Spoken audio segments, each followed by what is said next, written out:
Hi, I'm Carlo Rotella. I'm the director of the Lowell Humanities Series. Before I introduce tonight's speaker, I want to let you know about our next speaker, which will be the poet Laura Kaziski on November 5th in this room at 7 p.m. I also want to remind you to please turn off cell phones and laptops and other devices with screens and that make noise. And I'll also note that after the talk today, there will be Q&A for a while, and then there'll be a book signing up here, and books are for sale there in the back of the room. So, I first met Stuart Dybek at the Berghof, an old German restaurant in Chicago's Loop. This was long enough ago that his son, Nick, who's now an accomplished novelist in his own right, was just a little boy who played quietly at the table, while Stuart talked about the ways that we emerge from and return to our old neighborhoods in life and in literature. Walking down the street away from the Berghof afterward, I found myself filled not only with meat and beer, but also with a fresh sense of purpose and inspiration. I was thinking, you know what? I can write this book that I'm struggling to write, and it's worth doing because to be a member of the tribe of readers and writers is a great thing because life is filled with beauty and mystery. And I've come to recognize this as my standard, typical response to any encounter with Stuart on the page or in person. Over the years since then, I've come back to him for fresh doses of wisdom and inspiration. One of the most important things I've learned from him has to do with mystery. He once said of another writer we were talking about that she was abundantly talented, but suffered from the handicap of knowing what everything in her books means.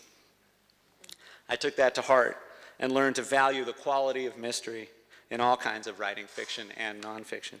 Mystery in the sense that the world is not orderly and the project of imposing meaning on it is necessarily partial and unfinished and open-ended and doomed to fall short. And most of the beauty comes in the falling short. I learned all kinds of things from reading Stuart. He has an early poem entitled "To Acquire a Beautiful Body," and it begins like this. Live alone in a room where the windows are painted stuck. Old salmon paint that reminds you of those who were beautiful when you were a child.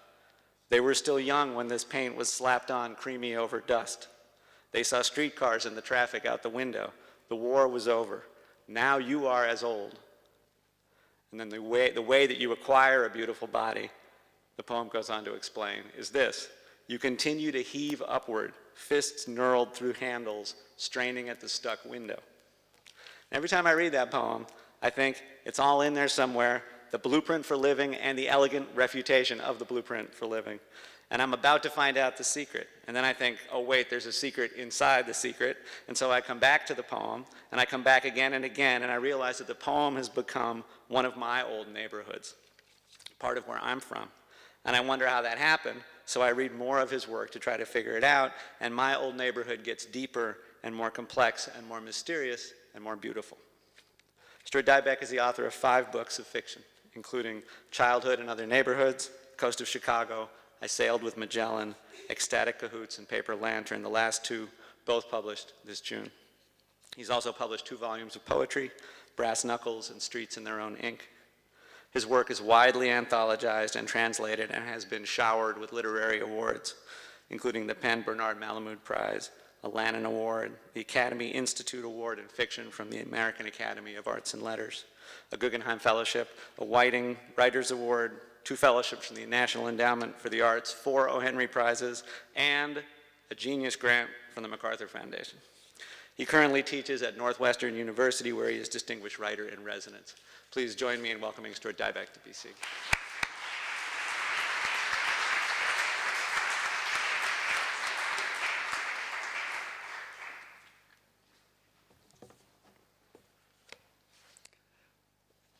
Thanks for coming on such a rainy night.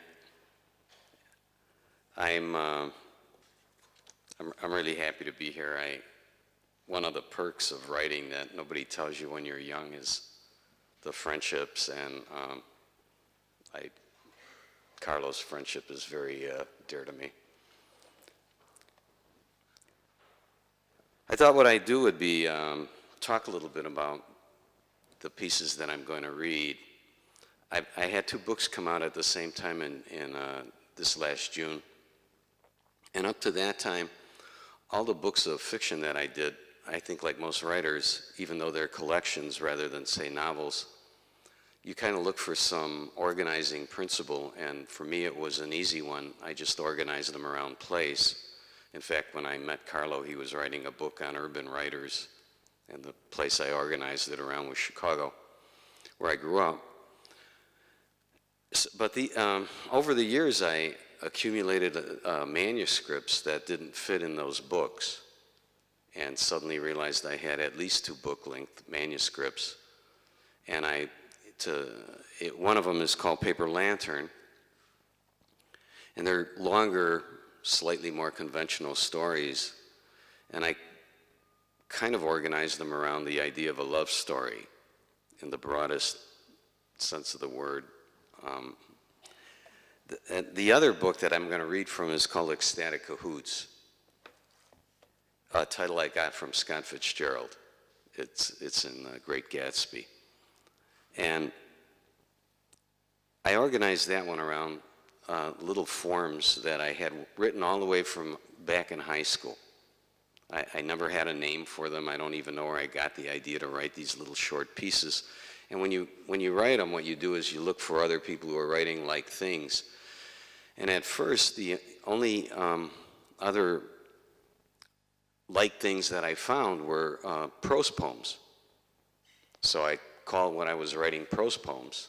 And in fact, the piece that Carlo read, which I hardly remember, I think it was a prose poem.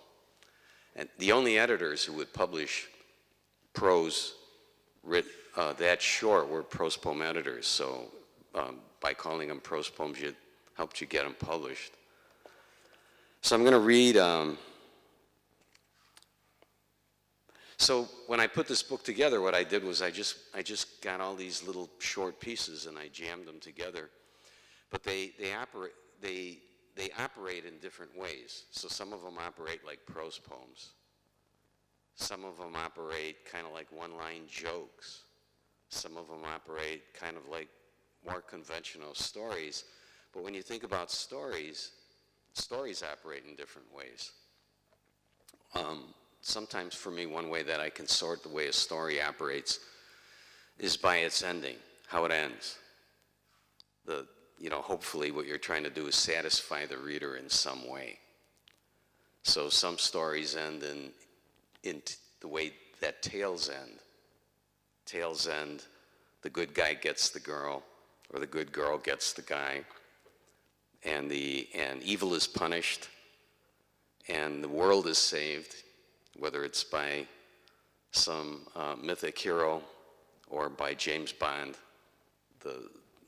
Whatever is going on is of world consequence. And the tale is still with us. Usually the tale is amazing things happen, sometimes magical things.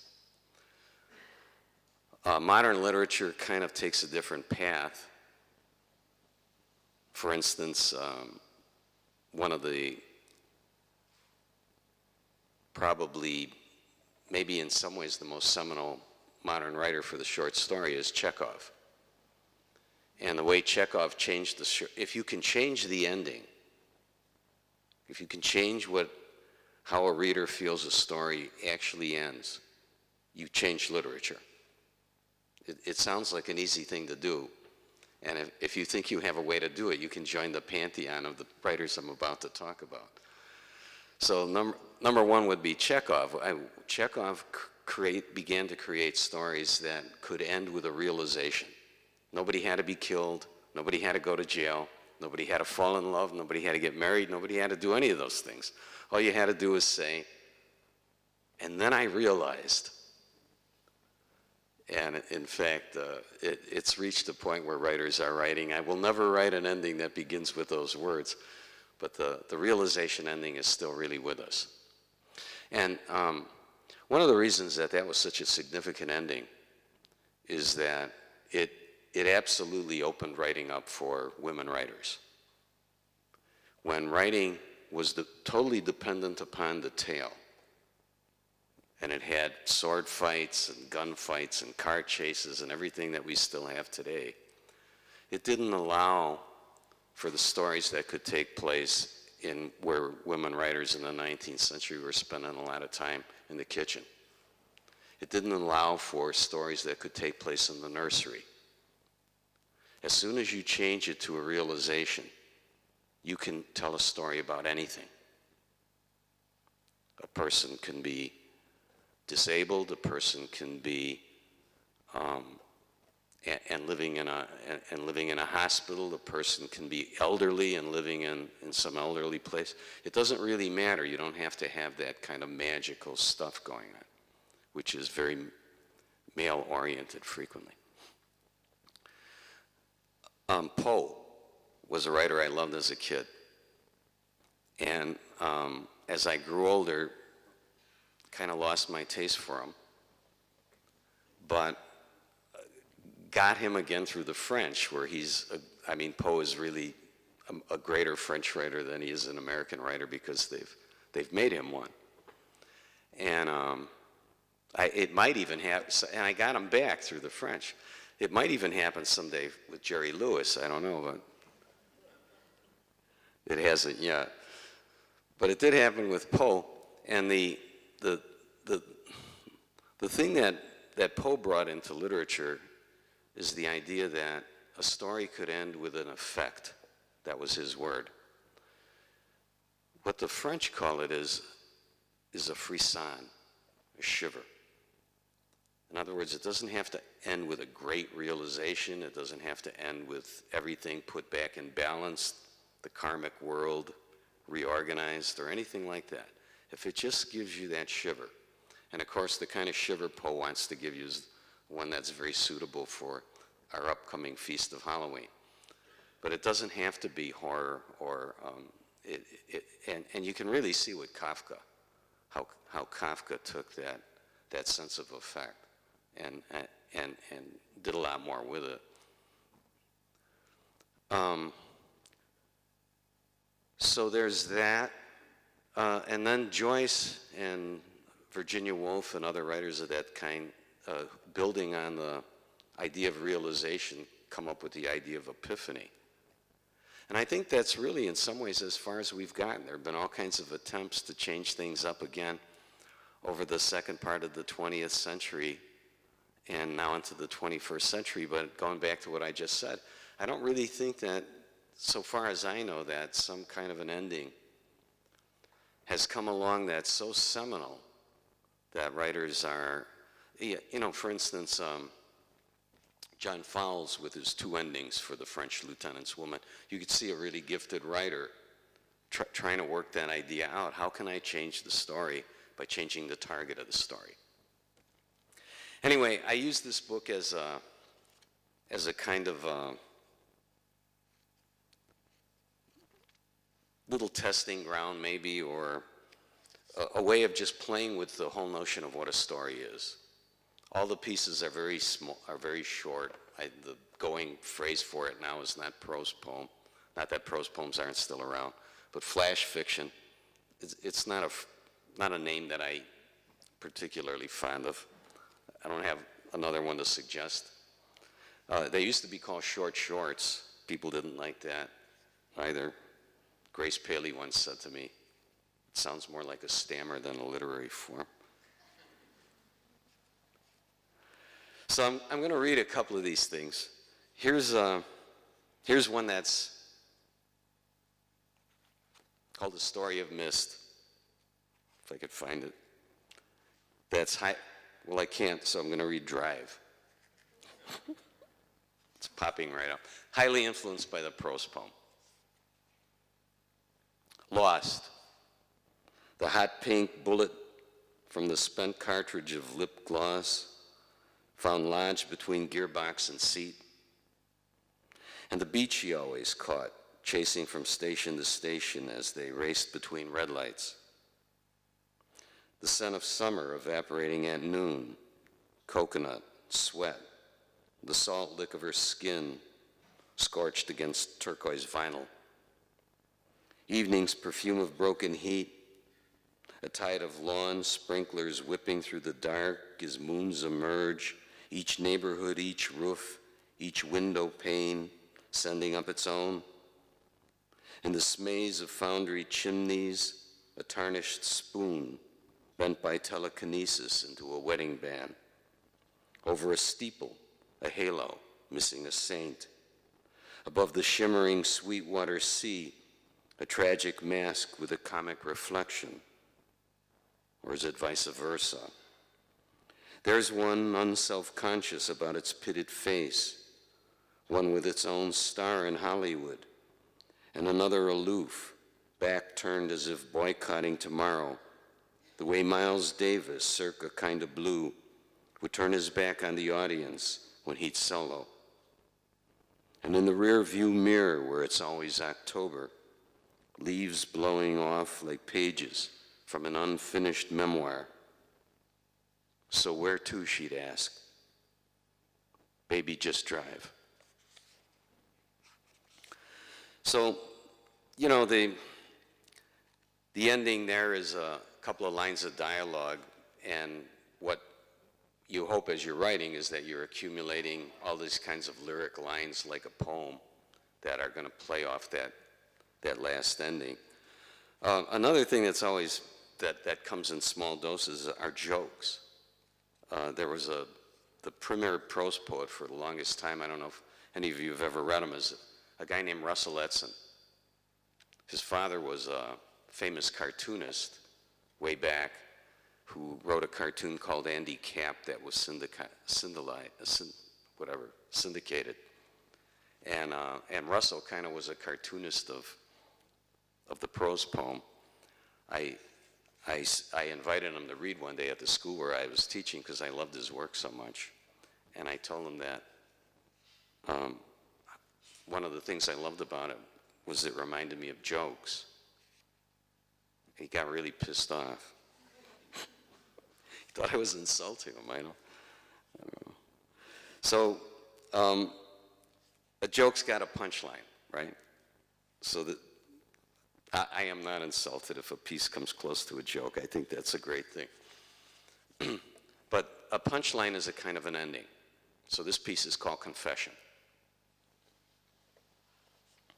Father Boguslaw was the priest I always waited for, the one whose breath through the thin partition of the confessional reminded me of the ventilator behind Vic's tap. He huffed and smacked as if in response to my dull litany of sins, and I pictured him slouched in his cubicle, draped in vestments, the way he sat slumped in the back entrance of the sacristy on cold mornings before saying morning mass, hungover, sucking an unlit Pall Mall, exhaling smoke. Once his head thudded against the wooden box. "Father," I whispered, "Father." But he was out, snoring. I knelt wondering what to do until he finally groaned and hacked himself awake. As usual, I'd saved the deadly sins for last, the lies and copied homework, snitching drinks, ditching school, hitchhiking, which I'd been convinced was an offense against the fifth commandment, which prohibited suicide. Before I reached the dirty snapshots of Korean girls, stolen from the dresser of my war hero, Uncle Al, and still unrepentantly catched behind the oil shed. Father B knocked and said I was forgiven. As for penance, go in peace, my son. I'm suffering enough today for both of us.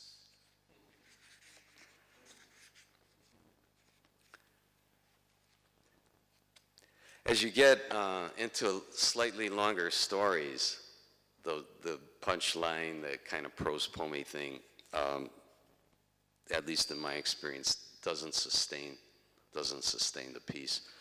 A lot of them are just to get in and get out as fast as you can.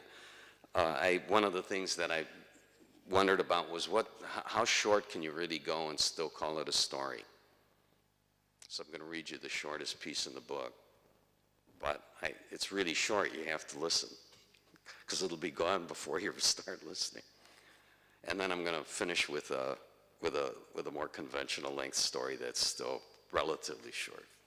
This is called Misterioso. And I'll also add, since I'm just kind of chanting with you, that people sometimes wonder, once they're in a book, are you done with them? And hopefully you are. But this one, I suddenly realized I screwed up. If I'd had it to do over again, I would have written it differently. And so every time I look at it, I curse it. All right, Mysterioso. Wait, I'm going to help you out. Mysterioso. It's 2 lines of dialogue. You're going to leave your watch on? You're leaving on your cross? No?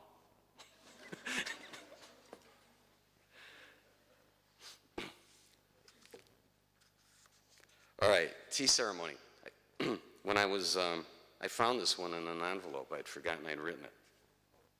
I don't even remember when I wrote it. But I know I must have written it. I don't have other people's stories in my envelopes. I wish that would happen again. It's a lot easier to write them that way. This one has, you'll know it when you hear it.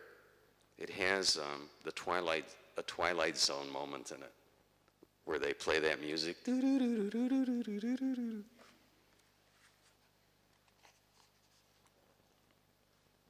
The tentative first snow has become a ticking sleet that, despite the bone show, looks molten in the streetlights.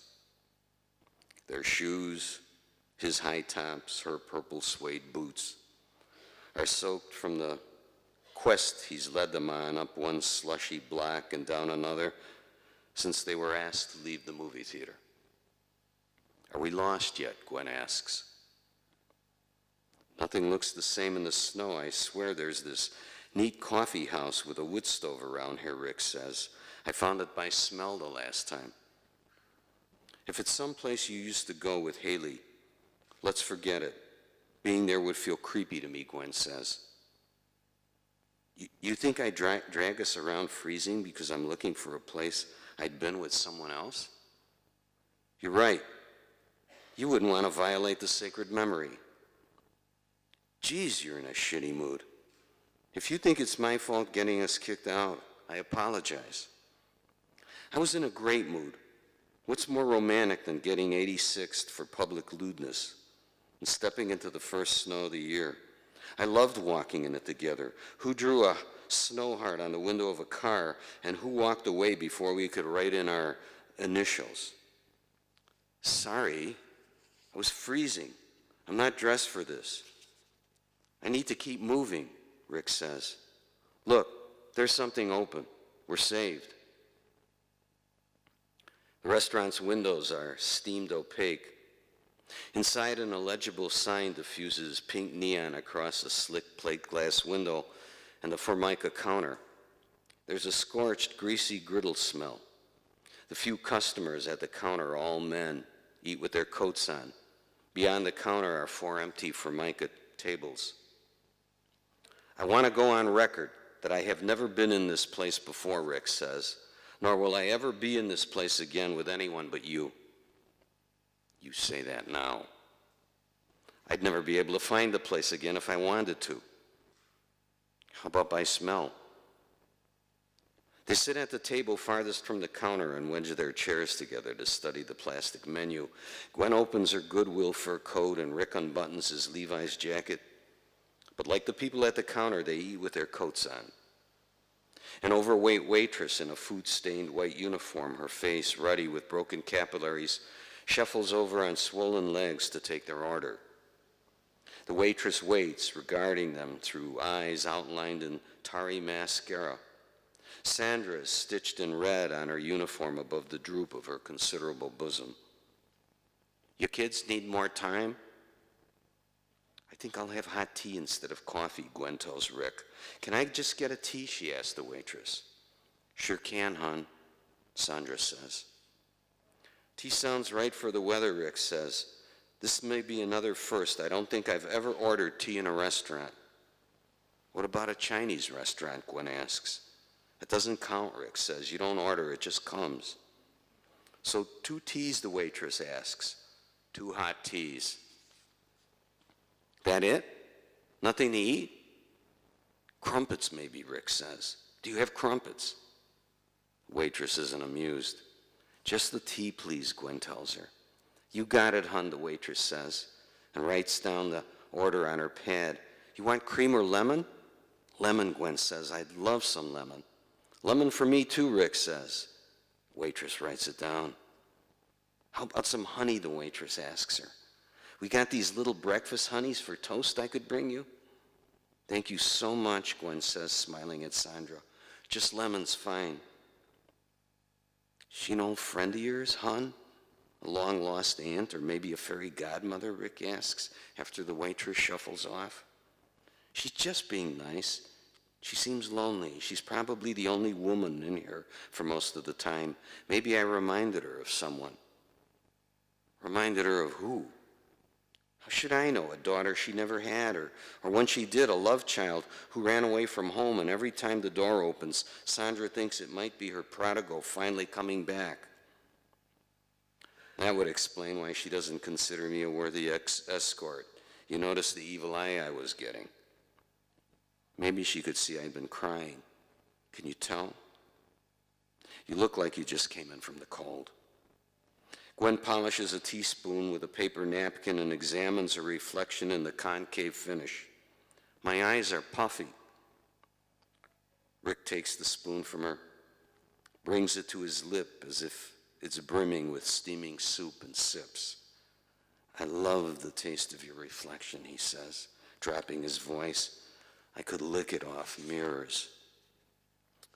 A little over the top, but better. You're making a comeback, Gwen says, and takes his hand and slides it into the pocket of her fur coat. The strapless bra that Rick undid in the movie theater is still balled in the pocket. The pocket has a hole in it, and Rick can reach through the pocket and then through the torn lining of the coat to brush his fingers along Gwen's right breast. Uh-oh, Rick says. This is how it started in the movie theater. God, I was so close too, she says.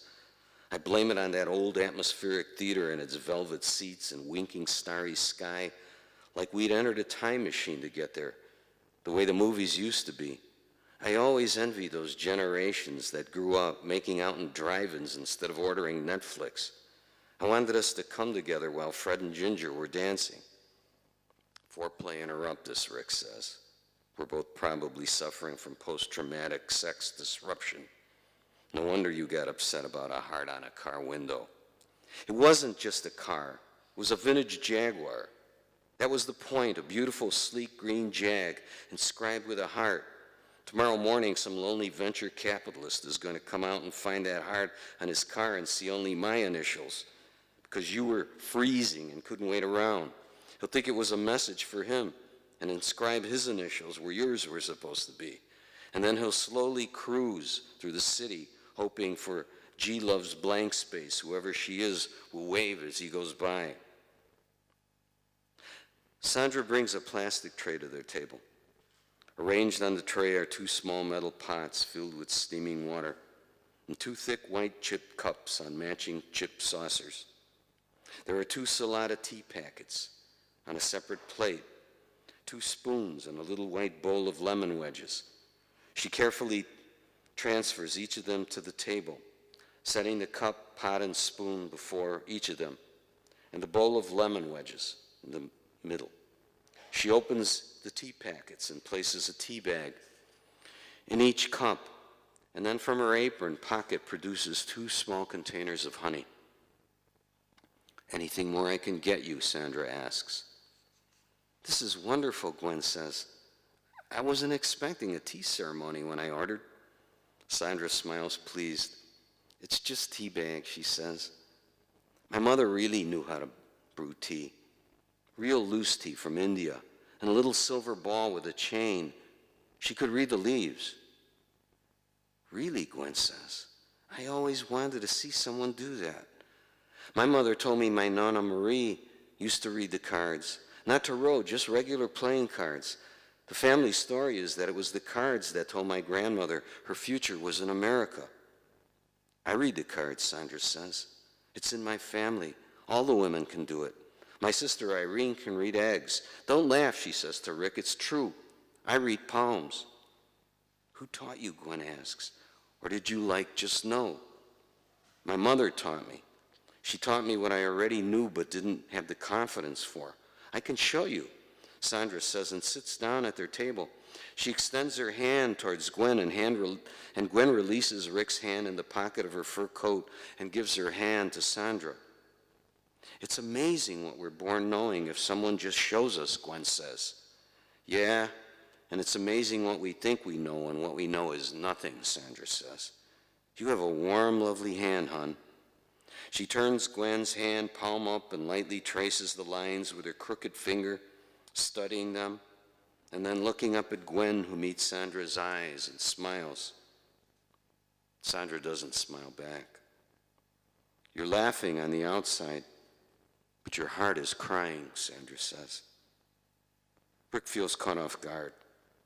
He notices Gwen flinch and instinctively draw back, but Sandra grips her wrist. Gwen closes her hand, and Sandra gently pries it back open, studies it again. You too. You're the wrong chemicals to mix, she says, and shakes her head disapprovingly. Pardon, Gwen says? Not a good fit. No balance. Don't go near the ledge together, Sandra says. Pushes herself up as if she's suddenly weary and shuffles away. Mondo weirdo, Rick says. There goes her tip. I think we just experienced the gypsy tea ceremony. That line about crying in your heart sounds like it comes out of fortune telling for dummies. He pours hot water over his tea bag. The water in the cup turns tannic. My great aunt Lucille used to look like she was reading tea bags, he tells Gwen. She'd put a hot tea bag on her eyes when she had a migraine. She could tell the future from spatters of bacon fat, too, and could forecast winners at the track from feeling the fuzz on a raspberry. He sips his tea. The water that appeared to be hot is tepid. Gwen reaches for the glass container of sugar that had huddles together with the salt and pepper shakers, a squeezed bottle of mustard, a bottle of Tabasco, and a clotted bottle of ketchup missing its cap around a napkin dispenser, like a little village rising from a Formica plain. Did you and your friends ever fill a sugar container with salt when you were in high school, Rick asks. What a callow guy thing to do, Gwen says. She stops before pouring sugar into her cup and instead touches the tip of her index finger to the sugar spout and then extends the sugary finger toward Rick. Taste. Some gang of knuckleheads like your high school homies might have been here messing around. It's sweet, Rick says. He licks the grains from her finger, then spreads her middle and forefinger as if spreading her legs, and runs his tongue down the side of her forefinger to the webbing and laps her there. She takes his hand, sprinkles sugar on his forefinger, guides it to her lips, and sucks it. He closes his eyes. Did you like it in the movie theater? Gwen asks. I loved it. I'm sorry we got kicked out and into the cold before we found out if we could get off, before Fred at least got a kiss from Ginger. What if going to that old theater was going back in time? And because we got kicked out, instead of staying until it was over and returning to the present, we were kicked out into the past. I mean, look at this place. Think about outside, how nothing looked the same. Gwen releases his hand, bobs her teacup bag into cup. The string slips from the staple and attaches to the bag of salada. And she spoons the tea bag out and presses it to her eye. Ooh, that feels good. Great Aunt Lucille was onto something. Gwen places the tea bag on her saucer and then sprinkles sugar on the lemon wedges in the bowl. I like tart tastes. I used to suck lemons when I was a little kid. My friends all thought I was crazy. I like how clean they make my mouth feel. She sucks at a lemon wedge and then inserts the wedge into her mouth and retracts her lips, giving Rick a lemon peel smile. He peels open a honey container and dabs a finger of honey and outlines her lips and kisses her. The lemon wedge, still in her mouth, blocks the probing of his tongue. His kiss tastes of lemon oil. He dabs his forefinger in the honey again and then slips his hand beneath the table and carefully slides it between the folds of her fur coat and up and under her heather woolen skirt. When he reaches her thighs, her legs part. She looks at him and narrows her eyes. There's the tink of her spoon as her right hand absently stirs her tea. So you think like maybe we're stranded in the past together, Rick asks. The lemon peel smiles back at him from between her lips.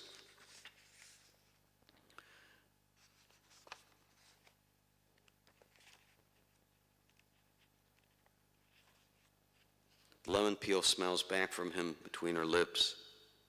The radiant warmth of her body defies the grains of ice, slashing through the dark trees that line the curb. The sleet ticking against the pinkish plate glass window and pocking the film of snow on the windshields of parked cars. No way would that heart on the Jag survive until morning. She slouches down in her chair, pressing his sticky fingertip against her panties, and then past the elastic, so that the honey mixes with her slickness. They may have entered the past, but for this moment, there's only the present between them. From behind the counter, Sandra locks them in a non-stop stare. With his free hand, Rick raises his teacup to his lips. Gwen's eyes are closed. She's breathing heavier, nostrils flared, and her lips parted, revealing a silent lemon yellow sigh.